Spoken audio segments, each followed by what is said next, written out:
everyone, I'm Captain Logan, and welcome to the family-friendly Comic Book Vault. Today we're going to take a look at Superman Family. This is Superman Family number 199, and if you haven't heard of this book before, this was a short-run book that didn't last very long. This was a book that originally reprinted a lot of stories from other books, including Superman's girlfriend, Lois Lane, and Superman's pal, Jimmy Olsen, and books like that. And it was mostly for reprints. And then a few issues in, they started writing more original stories. There'd be like one original story per issue, and then they started making them entirely original stories. But the reason this is a late enough number as 199 is because it actually started with the numbers from Jimmy Olsen, from Superman's pal Jimmy Olsen. So they just continued on from those numbers. Anyway, so this particular issue of Superman Family has 5 different stories in it, and I'll just briefly mention what each of them are.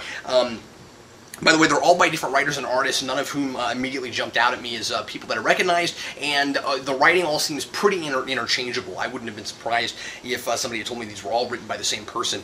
And so, anyway, the first story is about Supergirl. It's the, of course, the Linda Danvers Supergirl, and she's involved in this mess where this crook, who also is a scientist, gets a hold of her cape and actually manages to replace her cape with another cape, because her cape is Kryptonian and it's indestructible, and so he thinks that he can make a whole bunch of money on it, but it turns out that because it's indestructible, he can't get a sample of it, so instead of trying to make more capes like it, or to use that material to try to, get a whole bunch of money, he goes to this crooked boss that he works for from like the mob or something, and tries to blackmail him into giving him $1 million, and basically puts on this this cape and goes into his office while everyone fires at him, which I think is really funny, that like he becomes completely bulletproof while people are firing tons and tons of bullets at him,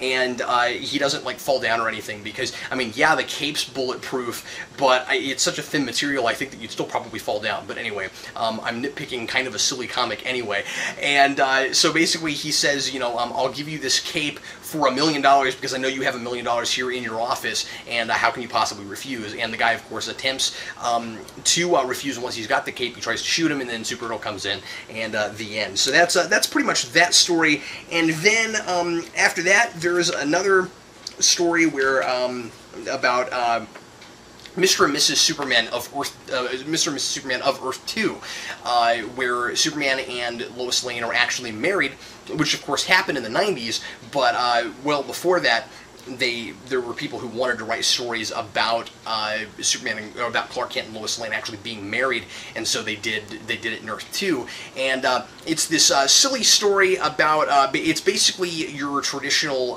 Boy Who Cried Wolf story, except here it's a girl, and it's basically a girl who cries, "There are invisible aliens that only I can see," and she keeps telling all these lies because she claims she's in like a kids' liars club, and she gets like points for telling the best lies and stuff. It's really goofy.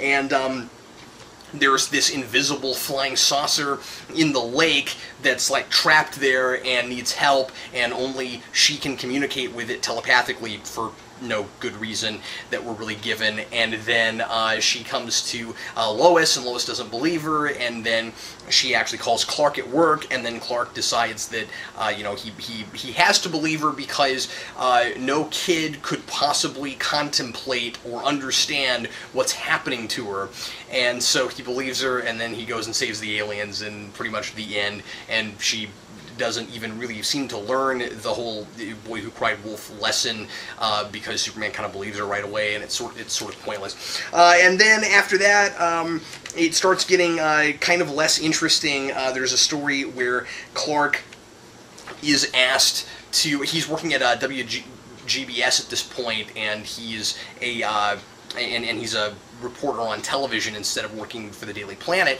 and he's asked by someone to go undercover in order to get mugged and then talk about what it felt like to be mugged. And I guess it's supposed to be funny because he's Superman, he can't really be mugged, so he can't really be hurt, so he has to wear a bulletproof vest, but it's funny because he's actually Superman and nobody knows that he is. And then he goes there, and there's all this kind of silly, convoluted stuff about how, like, there's another reporter there trying to do exactly the same thing, and one of them gets mugged by a different mugger than they thought they were going to, because they were actually trying to smoke out a particular mugger, but then there was another one, and anyway, it's kind of, again, it's a little bit pointless. After that, there's a story that's a Superman's girlfriend Lois Lane story, where she foils this whole plot to pollute water and control children. And then finally, there's a story where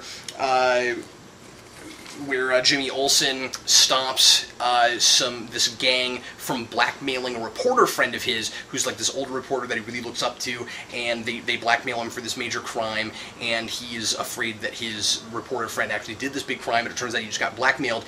And the end of that story is really kind of weird reading it now, and I know that this was published all the way back in 1980, but it's very strange after recent events, because at the very end of this, he's actually tracked this gang down to this movie theater, and they realize he's there, and they realize that he's been following them, and the gang leader tells his men to actually go into this movie theater that's showing a movie with people in it where Jimmy Olsen is, and actually kill him, actually gun him down in the middle of this movie theater during an action scene, so that nobody really notices and thinks that it's part of the movie.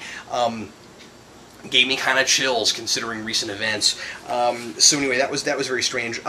Probably the most fun about reading this comic is just seeing some of the ads in it, and I wanted to talk about that for a minute. There's an ad right at the beginning of these really cool like Superman trucks and cars, and like there's like a Daily Planet helicopter and a Daily Planet truck. I've never seen these. It's made by this company called Corgi. I'd like to look for those. I wonder what they go for now, if you can find them.